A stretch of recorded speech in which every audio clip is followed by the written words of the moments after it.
Kamusta na kayo mga mahal kong kaibigan? Maligayang pagdating dito sa channel ng VTD Media Ministry. Tanong lang po, kailangan po ba na ang bandila ng Vatican ay may iwawagayway sa General Conference Session ngayong 2025? Ano po ang inyong mga opinion? Pakisulat lang po sa inyong mga comment section sa baba. At bakit ang bandila, ang watawat ng Vatican ay isinama sa parada ng mga bandila ng mga bansa sa pagbukas ng General Conference Session?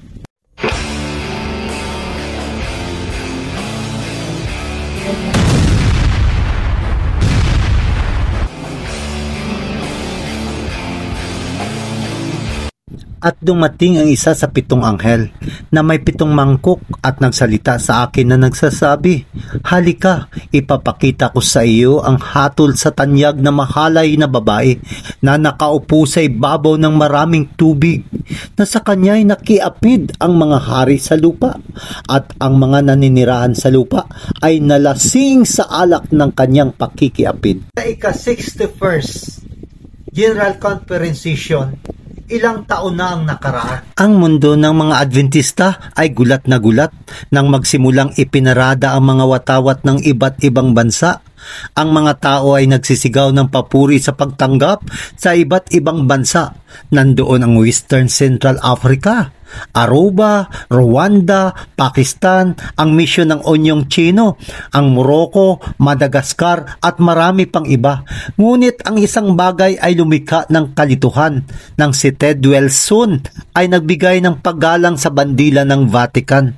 Mga kaibigan, alam natin na ang bandila ng Vatican ay kumakatawan sa Roma na tinatawag nila itong ang Holy See, na ito ay ang kombinasyon ng relihiyon at ang pampulitikang otoridad. Sabi ni Ted Wilson na ang mga watawat ay winawagayway upang ilarawan ang mga bansang hindi pa naaabot ng tuluyan ng pabalita. Ngunit ito ay talagang nagdala ng kalituhan na lalo na't patuloy na gustong itulak ni Pastor Ganon Diop ang kilusang ekonomikal ng Roma na ngayon ay siyang nahalal bilang PARL Director. Kaibigan, pansinin mo ngayong 62nd Conference Session ngayong 2025. Pansinin mo ang kakaiba dito sa ginagawang flag parade. Sending missionaries to the 4 corners of the earth. It's provided leadership in education, medical evangelism, media, and innovative outreach. Next, please join us in welcoming the Southern Asia Division, home to nearly 1.2 million Seventh-day Adventists. Japan, Mongolia, Nepal, Pakistan, South Korea, Sri Lanka, and Taiwan. Isang kapansin-pansing pagbabago ngayong 62nd General Conference Session na ito ay natapos, ngunit di anino ng bandila ng Vatican ay hindi nakita.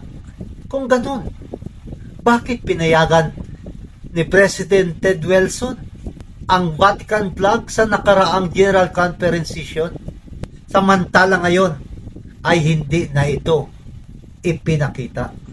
Para sa ilang mga delegado at sa mga miyembro ng theological belief, sinasabi na kailangang alisin ang bandila ng Vatican at kanilang nakita na ito'y isang kinakailangang hakbang upang maiwasan ang kalituhan. Dahil ang paninindigan ng Iglesia tungkol sa kapapahan na ito ang halimaw ng nakapangyarihan sa Apokalipsis Kabanata 13 na isang sistema ayon sa banal na kasulatan na gaganap ng isang pangunahing papel sa pag-uusig sa bayan ng Diyos sa huling mga panahon. Datapwat walang ginawang formal na anunsyo upang mapagpaliwanag ng nasabing pagbabago. Ito ay nakabuo ng entries at pag-uusap hinggil sa kahalagahan ng pagsasagawa ng hakbang na ito. Marami ang labis na nag-aalala sapagkat ang mga bandila ay simbolo ng kapangyarihan at ang bandila ng Vatican ay kumakatawan sa kapapahan. Ang pinagsamang otoridad na pangrelihiyon at pampolitika ng Roman Catholic Church na ito ay babala na balang araw ay makikiisa ito sa mga protestante upang ipatupad ang pagsamba sa linggo ayon sa batas.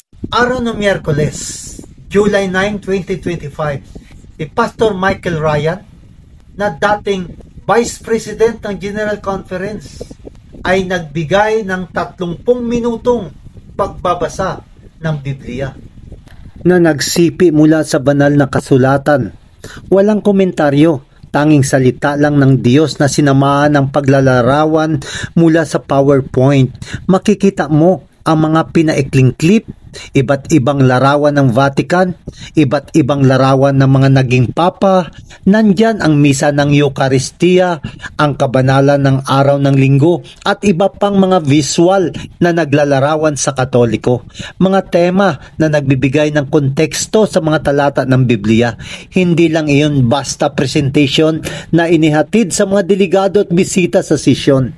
Ngunit ito rin ay live stream na isang pandaigdigang palabas na mapapanood mismo sa mga media platform.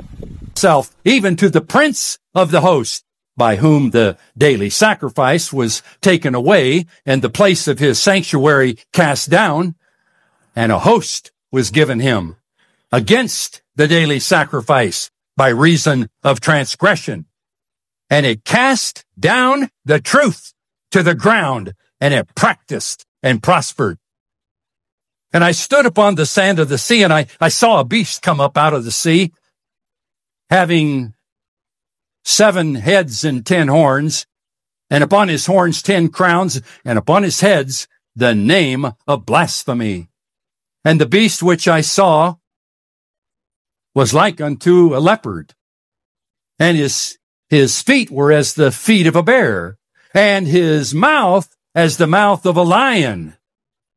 And the dragon gave him his power and his seat and great authority. Well, I saw one of the heads, as it were, wounded to death. And the deadly wound was healed. And all the world wondered after the beast. And they worshiped the dragon, which gave power unto the beast. And they worshiped the beast, saying, Oh, who's like unto the beast? Who can make war? At ito ay isang simpleng pagbabasa ng mga talata sa Biblia. Makapangyarihang mga teksto na siyang pundasyon ng Seventh-day Adventist na pananampalataya. Mga minamahal na kaibigan, isang paninindigan sa kahalagahan ng mga propetikong mga salita para sa ating mga delegado. Ito ba ang unang pagkakataon na nakita mo ito sa isang general session ng konferensya? Sa kultura ngayon, sa panahong ito, ang digital age ay palaging mayroong presyon sa bawat panig ng ating mga natatanging mensahe. Kabilang na dito ang mga mensahe ng 3 anghel. Nandyan na, makakaakit ka ng mas maraming manunood, makakakuha ng mas malawak na pagtanggap sa iyong mga videong pang-espiritual o pagtaas ng bilang ng mga miyembro sa inyong community at makakakuha ng maraming mga subscription sa iyong channel. Ngunit sa bandang amin, nais naming mapanatili ang aming natatanging pagiging saksi bilang Seventh-day Adventist, kung saan ang aming natatanging mga mensahe na ito ay nag-ugat sa walang hanggang ebanghelyo. Ito ang kautusan ng Diyos, ang hindi immortalidad ng kaluluwa. Ang 7 araw ang Sabat na kailangang ipangilin, panatilihing banal at magpahinga. Nandyan yaong makalangit na santuaryo at ang paniniwala na sa lalong madaling panahon si Kristo ay babalik. Ang mga mensahe ay hindi ibinigay sa amin na ito ay baguhin, na makikisama kami sa mga agos na mga nangyayari sa anumang mga trend ngayon. Ngunit ito ay upang ipahayag sa lahat na ito ang katotohanan at ito ay magbibigay sa amin ng kapangyarihan sa pamamagitan ng banal na Espiritu na upang tumayo bilang liwanag sa gitna ng kalituhan. Mahal kong mga kaibigan, purihin natin ang Panginoon sa paglagay ng mga organizers sa Second General Conference Session na binigyan sila ng karunungan na maging matalino sa ginawang desisyon na alisin ang bandila ng Vatican mula sa 2025 na parada ng mga watawat ng iba't ibang mga bansa. Ang Seventh-day Adventist Church, ang General Conference, ito ang propetikong iglesia. Ang iglesyang nalabi na tayo ay mananatili sa pundasyon na itinatag ng Diyos hanggang sa pagbalik ng ating Panginoong Hesus.